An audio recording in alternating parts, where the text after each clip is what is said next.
Nangalanan na, hindi lang ako ang nagsabi, Zaldico at Martin Romualdez.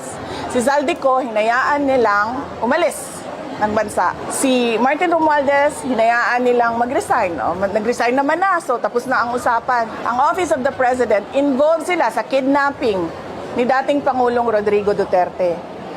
Bakit ngayon, nawala si Zaldico at aalis si Martin Romualdez, hindi man lang nila magawa na kidnapin si Zaldico doon sa Amerika at ibalik dito sa atin sa Pilipinas. At hindi man lang nila magawa na ikulong si Martin Romualdez dyan sa detention unit ng House of Representatives. Wala. Dahil wala silang sinseridad. Pinapakita lang nila sa mga tao na kunwari meron silang ginagawa. Pero ang totoo niyan, naghahanda lang sila para sa hatian ng 2026 budget at para sa kung anong gagawin nila sa 2028.